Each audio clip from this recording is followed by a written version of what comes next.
You're say Chris. You. Saints played a preseason game today. We could talk Saints too. You ever heard of Bankroll Fresh? Rest in peace. Rest in peace. Walk in a trap, take over the trap. Yeah. For me, the best chemistry, the best artist, the best producer in the world. I don't think nothing can fade it. Man, the Fresh ain't no joke. I mean, they got people jacking it from everywhere. For sure. And, you know, we ain't giving our flavor. Let them get it how they live. Do their own thing. Cause we work hard to build this sound. And with the rappers and the flossing and all the balling we talk about, that's... Hey, we ain't taking their flavor. Let them get it how they live. We doing our own thing. You dig? Hey, look, my name is Lito. I'm the best podcast in the world. That is Earl of Pearl, the impatient bull, Chris Connor. He is the best podcast in the world. We are a part of Buku Media. We are regularly hated, often imitated, but we ain't never been faded, you feel me? So listen, man, the Pelicans, good Lord. The Saints had a game today, first preseason game of the season. They played the Arizona Cardinals. Man, me and Chris was texting. We was watching USA basketball, and we was like, dog, you want to talk about the game? And I was like, why the hell not? We don't have a reason not to. You know what I'm saying? So shout out to all the good people doing this stuff. Shout out to Chris Rosberg. You know what I'm saying? Shout out to Glue, man. Yeah, man. Shout out to him. That's the homie. Yeah, man. Let's get right to it, dog. Let's get right to it. I'm gonna pull the highlights up while we talk about. You know, I told you at a certain point, I think after the third quarter, I fell asleep. You ain't get a chance. You ain't get a chance to see Spencer Rattler. The shout out to the Rattler brothers, man. You ain't get a chance to see him put together a game-winning drive. Man, I ended up rewatching it, man. Shout out to YouTube TV. I ended up rewatching it, and yeah, man, that boy looked good, man. He had a back shoulder throw. He didn't complete the pass, but boy, that was a hell of a throw, boy. I tell you what, we here to be honest. Yeah. So listen, if we're gonna be honest, I would just say this. Around the time of maybe like yesterday, I came to the realization that ever since I had a child, a lot of things been safe. I've been safe in my life. I haven't really been giving my real thoughts and opinions. Yeah. I'm back. Okay. I'm back. Okay. So what you saying? Derek Carr stinks. Like that brother not good. I ain't gonna lie to you. I was looking at this game today and I was saying to myself, damn, dog, I think Jake Hayner and Spencer Rattler better than him. No, don't say that, man. Hey, look, man. I'm just saying. I know it's a preseason game, but I seen Derek Carr in a regular season too. I'm gonna tell you something. Talk to me. I wanna take away. Go back a little bit. Yeah. Go back just a little bit. I'm gonna tell you something. A little bit more. There you go. Yeah. Watts 99. Not here.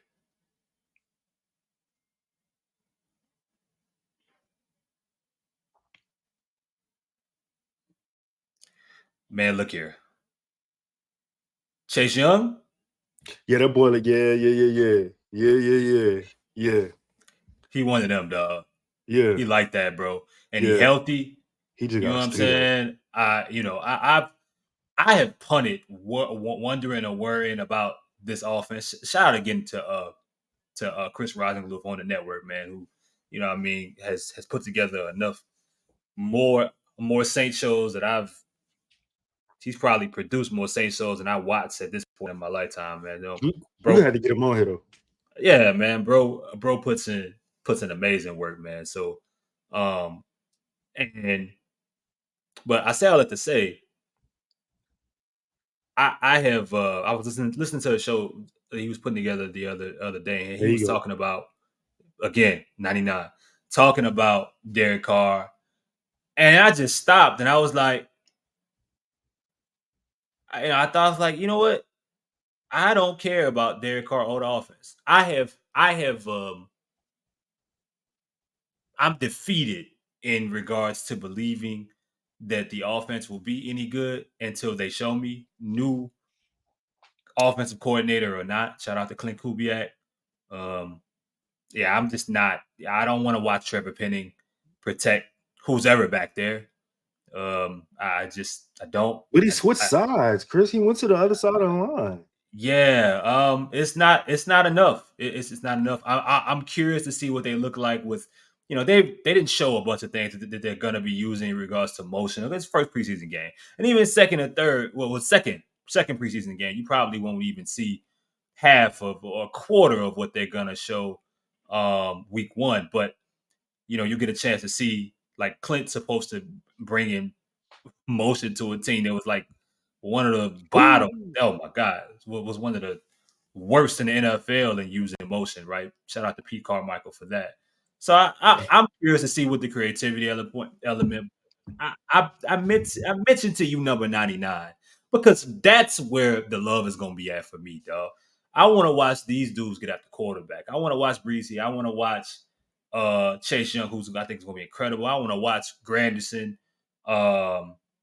Even old man Cam, like that's Tyron. I think, yeah, that's gonna be to me the beauty. And your guy Willie Gay Jr., who's a really good blitzer, really good in space. We know what Pete Werner and DeMario can do as rushers at times, but when sent on blitzes. But I'm telling you, man, like that's what my excitement is. It's all on that defensive line and that front seven, secondary as well. I'm all of my fucking faith in this team in this season really relies on the defense, but not just the defense making, keeping the game to 9-6, keeping the game to fucking 12-9. It's them winning games with turnovers and you know what I mean. Who was my guy? Huh? Who was my guy? Number 6. The What's his Saints name? just signed. They signed him from the Chiefs. Real. Hey, listen. Now I will say this. I'm not a fan of Dennis Allen. If y'all don't, if you know what I'm saying, I don't know if y'all familiar with me, but I'm not a fan of him. But I'm gonna say this. Right. If he get Justin to go ahead and sign here with Justin and Tyron, Yeah. You just spoke about defense, you spoke about Chase. I'm gonna be a fan of that. I have zero faith offensively that this team is worth a rusty nickel.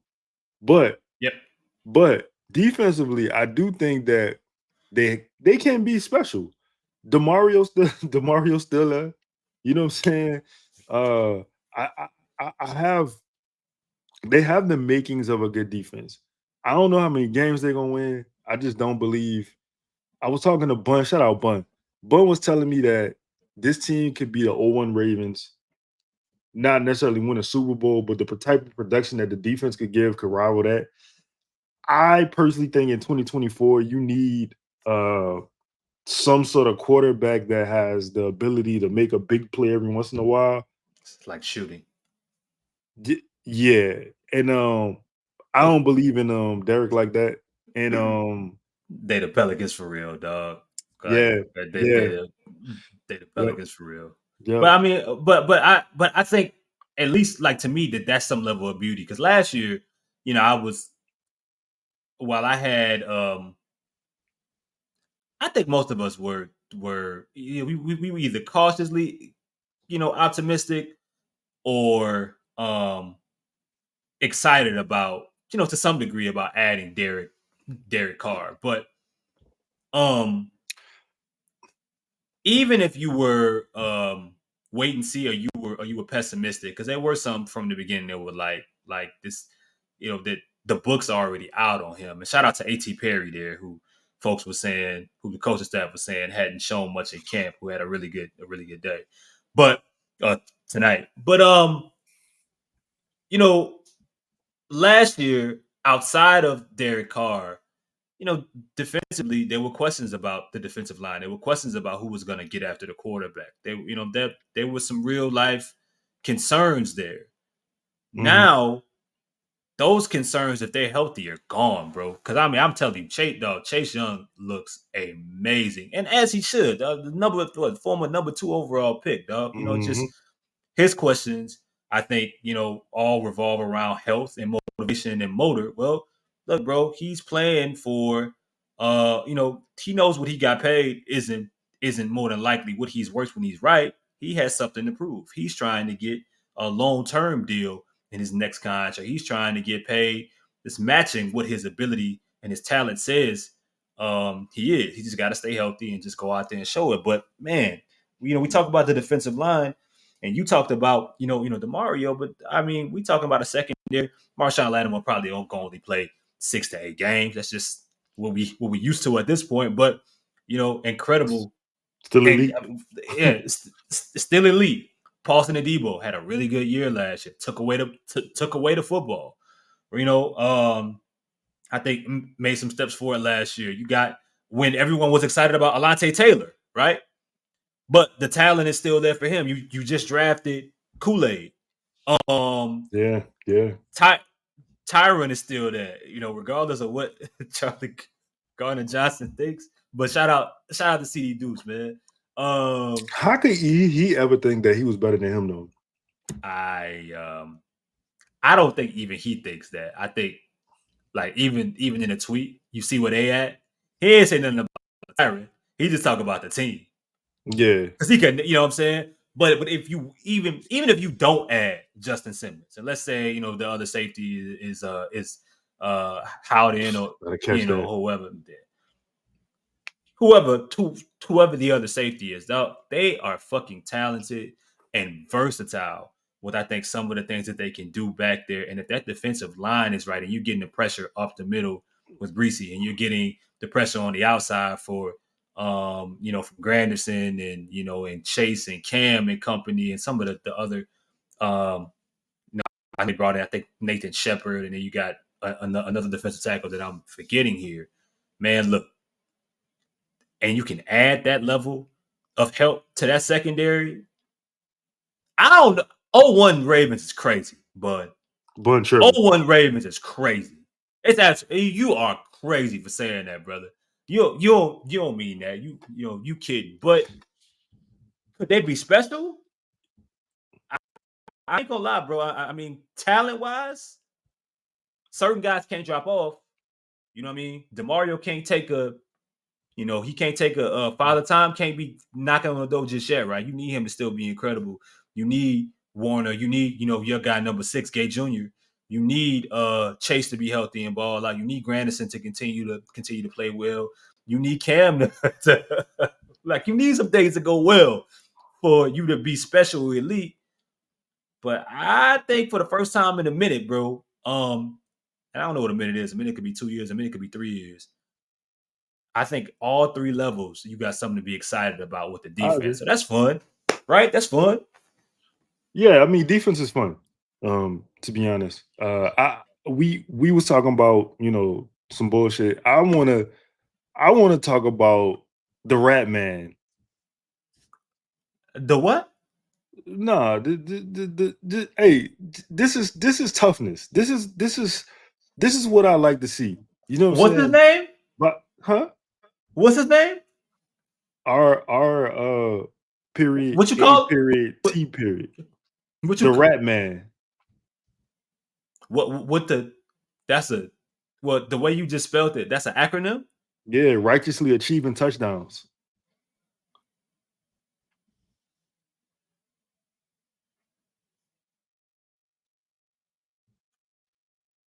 Yeah. I was ready to be on a platter, baby.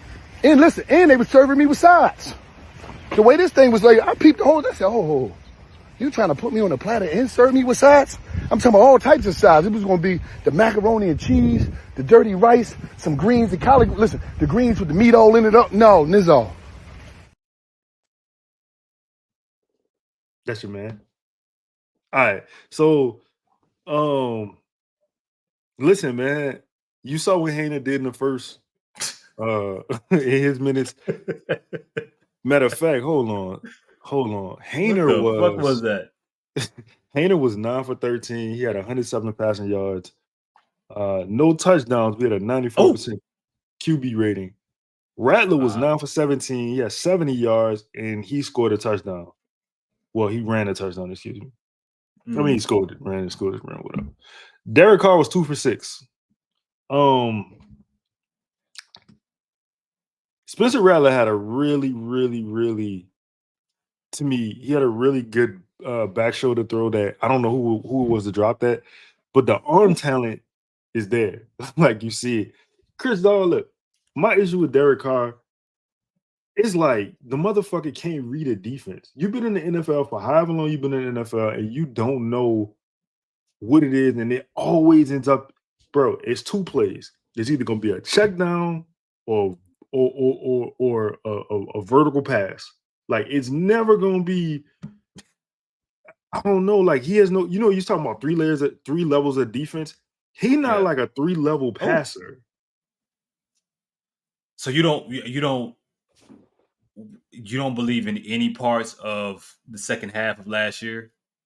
So it's funny you say that because I statistically, I pulled the second half of last year. I pulled his stats up. So he had really good games against, who is this? The Giants, the Rams, the Bucks, and Atlanta. Yep. He had 3 touchdowns, 2 touchdowns, and 4 touchdowns in the game against Atlanta. Yep. Do I believe in it? All right. Before I answer that question, all right. Oh, no, you gotta catch that, dog. No, Chris, catch that if you want to make a team, bro. If you want to make a fucking team, you gotta catch that 83. You don't believe in it, okay? No, I don't believe in it. I was about to lie to y'all, but I'm done with that. I don't know one way or another. I'm with you in regard. Like my issue with Derek Carr sometimes is the anticipation. It's a lot of things that people give Jameis shit for. I think Derek Carr's a better decision maker overall than Jameis is, but he doesn't have the arm talent. He doesn't have a poor arm, but he doesn't have the arm talent that Jameis does, right?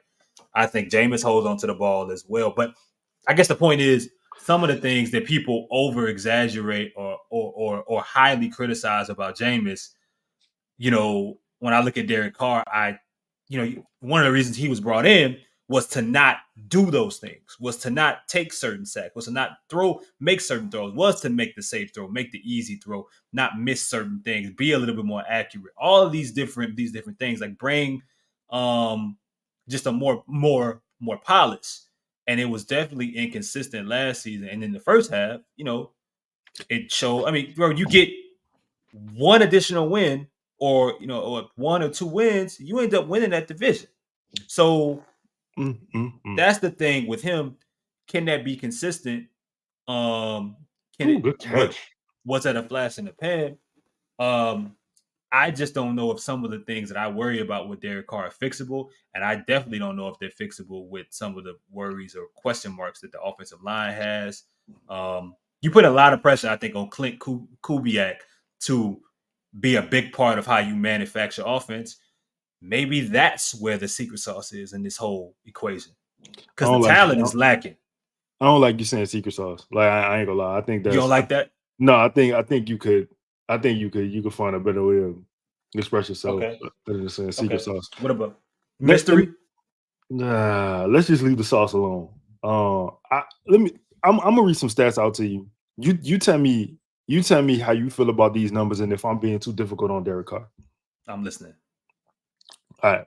So 3,878 passing yards, 25 touchdowns, 8 interceptions. Okay. What about it? Am I being what do those numbers give you? Like how do you feel about those numbers? I mean, again, you're literally telling a tale of the tape for or a tale of 2 seasons, basically in one. The first half of the year and the second half of the year. Which more is there a balance between the two, or which one do you believe more in? Because I'll be honest. If I told you, let's say this was Derek Carr's last season, and I read off those stats, and let's say the guy's name was Carr Derrick, you'd be like, bring him aboard. Sign me up. Yeah, you know what I'm saying? I'm not a Derek Carr or a David Carr apologist by any means. I mean, if I were running the team, Derek Carr would have never been a Saint. I would have kept Jameis at a cost control team friendly deal and continue to build around this team with added weapons. Last year it was bringing back healthy, hoping Michael Thomas and Olave making a step forward, and Shaheed, who we got a chance to see on the scene, and Jawan Johnson, and we were talking about guys that you needed more, and you still need more. So I'm not the biggest Derek Carr fan necessarily, but I still don't know if I could give you a fair assessment on him one way or another, even if I don't think he's going to. I'd probably rank him like somewhere around 15th or 16th in the as quarterbacks. But what does that get you? And the only way it can get you more than that is if you have surrounding talents or a really good system. We're unsure of the system 100% yet, and see how that's going to complement the people that are there. And offensively, what kind of explosion do you have? If your offensive line isn't powerful, if your offensive line isn't winning games, you have worries there. We know about Olave. Jawan Johnson's hurt. And even when he's back, is he a top 10 tight end in this league? Is he going to take over games? Unlikely. We talking about Foster Morneau again? Are we talking, we're talking Taysom Hill? I know what Shaheed can do, as a player, but he's not a volume guy. We count on A.T. Perry. You count on AK to carry the offense. We talk about Kendra Miller, like Jamal Williams. Where is the surrounding parts next to a Chris Olave and the weapons that are going to be needed to complement or to, offset the worries we have about Derek Carr, the offensive line, and the, I guess, unknown about the system, Before we get out of here, going into the season, I'm gonna just ask you one question, and we just go get out of here. Are you paying Alvin Kamara? Paying him what? What is? I mean, I don't know specifically what you're not paying him. Okay, 30-year running back. Nah. Well, I mean, look, I guess it does mean what. It doesn't matter what he wants, but running backs don't get paid shit anymore. So we talking $10 million a year, $8 million a year. If he's still productive, why not? That's probably where when you talk about paying him, the days of talking about 15, 18, 20 mil, that's over with. You talking about for someone like him, probably $8 to $10 million a year. I pay him. This podcast is sponsored by the Vicknair Law Firm. If you hurt, give them a call, 504-500-1111. That was me. That was for Chris. If y'all got any, I mean, look, bro, we look like we'll be talking football. So y'all got anything specifically that wants to talk about, let me know. Y'all hated the JRE show, which is crazy because, like, I don't really know, ain't nobody else giving y'all nothing to talk about. So, I mean, what y'all want us to do? We just did a fire show that we can't even release. I know, man. I'm so mad. Damn. That's ass. Oh man. Well, what you God damn it, NBC. NBC some hoes. Fucked us over. What you hold on? I'm not gonna lie and portray this ultimate poise like I've had it figured out. Nah, I just didn't quit. That's the only distinguishing quality from me and probably whoever else going through this or went through this or is gonna go through this, is that I ain't quit. I went through every emotion. I went through every emotion with trying to pursue what I'm doing. You know what I mean? And I think that what gonna separate whoever's gonna try to go for something is that you ain't gonna quit. Yeah. You got anything else? Don't quit. Don't quit, man. Keep going. Keep striving. Be who you be, man. Shout out to America.